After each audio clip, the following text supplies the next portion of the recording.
بسم اللہ الرحمن الرحیم۔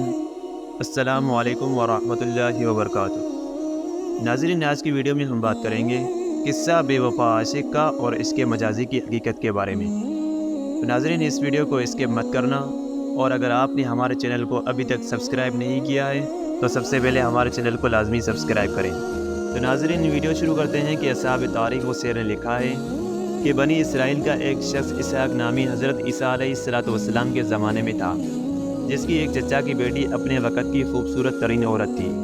وہ آدمی اس کا عاشق تھا۔ اچانک وہ عورت مر گئی تو وہ اس کی قبر پر چمٹ گیا۔ کچھ عرصہ وہاں رہا اور اس کی قبر سے نہ ہٹتا تھا۔ تو ایک دن حضرت عیسیٰ علیہ السلام اس کے پاس سے گزرے اور وہ اس کی قبر پر رو رہا تھا۔ تو اس سے حضرت عیسیٰ علیہ السلام نے کہا، اے اسحاق، تو کیوں رو رہا ہے؟ اس نے کہا، اے روح اللہ، میری ایک چچا کی بیٹی جو میری بیوی بھی تھی، میں اس سے بہت محبت کرتا تھا، وہ مر گئی ہے اور یہ اس کی قبر ہے، مگر میں اس کے بغیر زندہ نہیں رہ سکتا۔ اس کی جدائی نے مجھے مار ڈالا ہے۔ عیسیٰ علیہ السلام نے فرمایا، کیا تو یہ چاہتا ہے کہ میں اس کو اللہ کے حکم سے تیرے لیے زندہ کر دوں؟ اس نے کہا، ہاں اللہ کے رسول۔ عیسیٰ علیہ السلام قبر پر کھڑے ہو گئے اور کہنے لگے، اے قبر والے، اللہ کے حکم سے زندہ ہو جا۔ قبر پھٹ گئی اور اس سے ایک سیاہ رنگ کا غلام باہر آیا کہ جس کی ناک اور آنکھ کے سوراخوں اور چہرے کے دیگر سوراخوں سے آگ نکل رہی تھی، اور وہ یہ کہہ رہا تھا، لا الہ الا اللہ عیسیٰ روح اللہ وکلمتہ وعبدہ ورسولہ۔ اسحاق نے کہا، اے روح اللہ، یہ وہ قبر نہیں ہے جس میں میری بیوی تھی، وہ قبر تو یہ ہے، اور اس نے دوسری قبر کی طرف اشارہ کیا۔ تو حضرت عیسیٰ علیہ السلام نے اس کالے غلام کو کہا کہ تو جہاں تھا واپس چلا جا۔ تو وہ اس قبر میں مر کر گر پڑا۔ انہوں نے اس کو چھپا دیا۔ پھر دوسری قبر پر کھڑے ہو کر کہا، اے قبر والے، اللہ کے حکم سے کھڑا ہو جا۔ تو وہ عورت کھڑی ہو گئی اور اپنے چہرے سے مٹی جھاڑ رہی تھی۔ تو عیسیٰ علیہ السلام نے کہا کہ تیری بیوی یہ ہے؟ اس نے کہا، ہاں اے روح اللہ۔ انہوں نے کہا، اس کو لے کر چلا جا۔ تو وہ شخص اس کو ساتھ لے کر چل دیا۔ تو اس شخص کو نیند نے بے قرار کر دیا۔ تو اس نے عورت سے کہا کہ تیری قبر پر جاگتے رہنے نے مجھے مار ڈالا ہے، اب میں کچھ آرام کرنا چاہتا ہوں۔ اس عورت نے کہا، ٹھیک ہے، آرام کر لو۔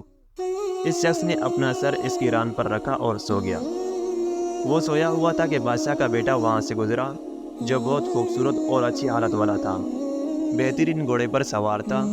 جب اس عورت نے اس کو دیکھا تو اس کو چاہنے لگی اور دوڑ کر اس کی طرف چلی گئی۔ جب اس شخص نے اس کو دیکھا تو اس کے دل میں بھی اس کا خیال جم گیا اور اس سے کہنے لگی، مجھے اپنے ساتھ لے چلو۔ اس لڑکے نے اس کو اپنے گھوڑے کے پیچھے بٹھا لیا اور چل دیا، اور اس عورت کا خاوند بیدار ہوا تو اس کو موجود نہ پایا۔ وہ اس کو تلاش کرنے لگا اور اس گھوڑے کے نشانات کے پیچھے چل دیا اور آخرکار ان دونوں تک پہنچ گیا۔ تو اس نے بادشاہ سے کہا کہ میری بیوی مجھے واپس دے دو۔ اس عورت نے اس سے اجنبیت کا اظہار کیا اور کہا کہ میں بادشاہ کے بیٹے کی باندھی ہوں۔ اس شخص نے کہا کہ تو میری بیوی اور چچا کی بیٹی ہے۔ اس نے کہا کہ میں تمہیں نہیں جانتی، میں تو بادشاہ کے بیٹے کی باندھی ہوں۔ تو بادشاہ کے بیٹے نے کہا کہ کیا تو میری باندھی کو خراب کرنا چاہتا ہے؟ اس شخص نے کہا، خدا کی قسم، یہ میری بیوی ہے، اور عیسیٰ علیہ السلام نے مرنے کے بعد اس کو اللہ کے حکم سے زندہ کیا ہے۔